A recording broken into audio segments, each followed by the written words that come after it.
आपने एक कथा वाचन शुरू की और आपने समाज का बड़ा भला भी किया, समाज को आपने ट्रांसफॉर्म किया।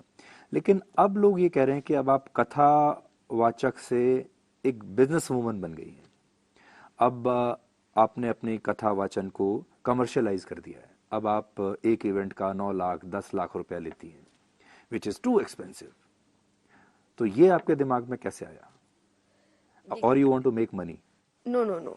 तो ये मैंने कोई स्टार्टिंग से नहीं, मैंने हमेशा से मैंने कहा जो आप मेहनत करते हैं आप डिजर्व करते हैं, वो चीज़ हुई है। मैंने कभी स्टार्टिंग से मैंने शुरुआती तौर से ये नहीं कहा कि मैं सिर्फ एक संत हूँ या साधु हूँ। मैं अच्छे घर में रहती हूँ और मैंने शुरुआत बहुत हम्बल बैकग्राउंड से की है और मैं उठकर आई हूँ। मेरा परिवार है, मेरे ऊपर जिम्मेदारियां हैं उन परिवारों की। लेकिन जब आप 100% कहीं पर देते हैं, लेकिन वहां से अगर आपको कुछ भी इनकम नहीं हो रहा है तो आप ज्यादा समय तक वहां नहीं रह सकते, अगर आप गृहस्थ से हैं तो।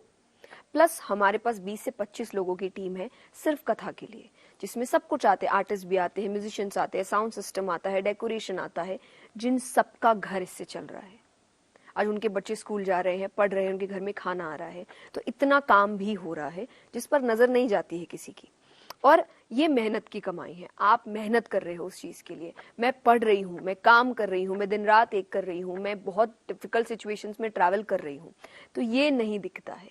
और दूसरी बात, जब मैंने साफ साफ कह दिया कि मैं संत और साधु नहीं हूँ, मैं गृहस्थ हूँ, तो आप बहुत काम करेंगे।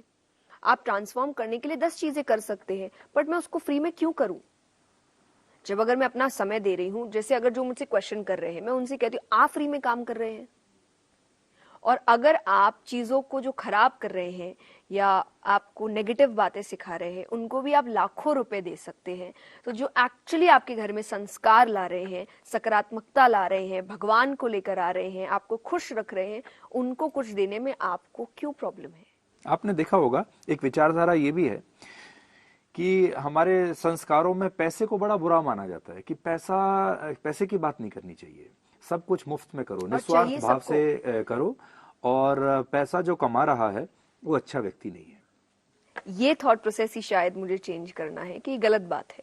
कि मैं हमेशा कहती हूँ विद्यार्थी जीवन के बाद 2 जीवन है, गृहस्थ या वैराग्य। गृहस्थ लिया है तो अच्छे से जियो, काम अच्छे से करो। मैं कभी लोगों से ये नहीं कहती मेरी कथाओं में कि कई बार जैसा आपने कहा कि इतना लेते हैं उतना लेते हैं, मैं उन बातों को इतना बाहर नहीं लाती कि आप जब बुक करेंगे तो आपको पता चल जाएगा। वो कोई चुपचाप बुकिंग नहीं हो रही है, ओपनली हो रही है, कॉल्स पे हो रही है, वेबसाइट्स पे हो रही है। तो यानी कुछ छुपा नहीं है आपसे, जो है आपके सामने है। अगर मुझे किसी चीज का डर होता तो मैं छुप कर ये काम करती।